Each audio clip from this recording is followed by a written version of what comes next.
Right, this story, guys, it's the front page of the Times. The public, apparently, and we are the public, apparently we want a digital pass for all of our GP and medical records. Emma, do we? We do. But do we want the NHS in any way, shape or form in charge of this public infrastructure outsourcing project? In 2013, the Public Accounts Committee said that that failed fiasco, the £10 billion NHS attempt to put everything online, which should have happened decades ago, was one of government's watch. One of the most expensive contracting fiascos in the history of the public sector. Quite so that's billions there, which will probably go down the drain again. Fujitsu were part of that. Oh my goodness, they were. You couldn't make it any worse. Not only all of that, not only billions that will probably get squandered. The amount of private contractors that will be rubbing their hands. Yeah. What about security? What about data breaches? What about somebody getting hold, hacking into your medical records? Private medical records, very, very lucrative and sensitive. And so, do I want this in theory? Yes. Do I want the NHS anywhere near it? Not really. I don't know if I want the NHS or any private business anywhere near it. 35 billion we spent on track and trace, Matthew, I remind you, a ridiculous system. Yeah, absolutely. No, I mean, I agree with you about track and trace. Look, I mean, at the moment, it's a sort of bit of a hodgepodge in the NHS, because I agree with you that in theory, I would be very worried about the protections in place. But actually, of course, our medical records are on online systems within the NHS. They're just on, it appears, about 20 different online systems which don't talk to each other. So actually, in some ways, that means that there's more points of weakness where they can be got at, rather than one system which is managed. I mean, when you go on to log on to get a new repeat prescription at my GP surgery, you can click and see your whole medical record there, but that doesn't talk to anybody else. That's in 19 other systems. So absolutely, protections. But in theory, this works. Remember, the NHS is the only user of fax machines left in Britain. Well, really? Yeah. Yes, still the largest user of fax machines in Britain. They spend a lot of money on fax paper. Yeah. Who are they faxing? No one else has. They fax each other. Yeah. And pharmacists as well. Because the referral letters sometimes are faxed. But of course, and the Times are calling it a health passport. We're being prepared, we're being primed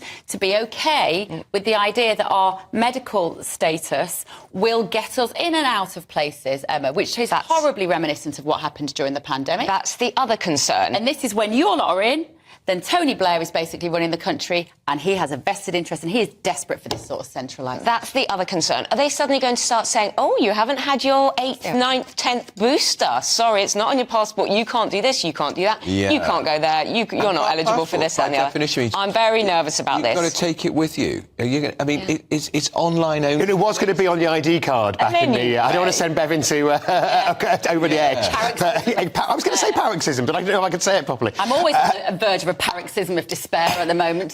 It does feel a bit... I mean, I get worked up about this, and Bev and Emily, but it does feel more and more information is being collated. Yeah, I'm with you. I'm not... Brothers looking at us. Quite as anxious, but I am concerned, and I think there needs to be massive protections within this. On the other hand, I would rather that there was a tracked way of my medical records rather than being faxed between hospital and GP surgery, which happens in some cases. But you need to really use your imagination. You need to think, OK, what's the worst-case scenario? Yeah, of course. On your medical records, it says that you've had treatment for mental health and for depression, and then you want to go to an employer who at some point can demand to see your medical records because that is just around the corner, then you may not get that job because you are... And it also ties into the pharmacy story last week. You know, how much would a pharmacist be able to look at? And, of course, not just the pharmacists themselves, but people who work in the pharmacy. I mean, I find my GP surgery, even before COVID, it was entirely phone-based. Frankly, I didn't particularly like discussing my medical... You couldn't go in and see anybody? You couldn't make an appointment to go and see anybody. Everything was done on the phone, and then they decided whether to call you in or not. Yeah, they triage you.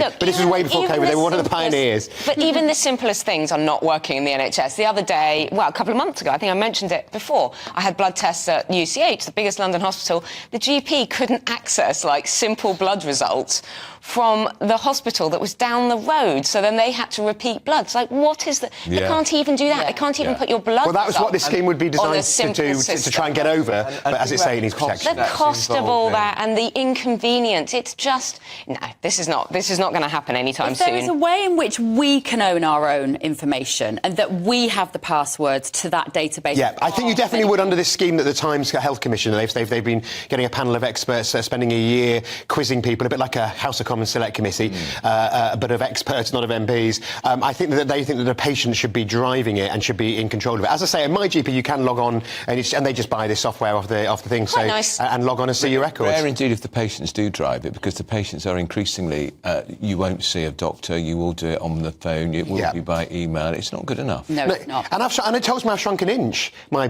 medical history, because, you know, when you're measured when you go to the GP, I'm shrinking. We need to move on. And Darren has said about medical passports, this story on the front page of the Times. Apparently, the public all want a digital pass, putting all your health records in one place. And Darren said if a potential future employer starts asking for your medical records and finds a history of certain illnesses, I think this will go against the majority of people. Well, that is a potential threat, of course. Carol says, I've had an app that records my health for quite a while now, where I can see all my medical details back to 1976. It's only available for GPs and hospitals to see. Interesting. And Jane says, in France, there is a medical card for each person called a carte vitale, and the history is stored on it. And when inserted into a special device, the history is shown on the computer screen. It works. Oh, that's quite clever. So you have your own information on a computer stick. Maybe you stick it in the computer, and then you can take that stick away with you. I just want the individual to be in control of it, not necessarily the system. I can see the convenience issues, but convenience, be very careful when things are sold to you under the auspices of convenience. No.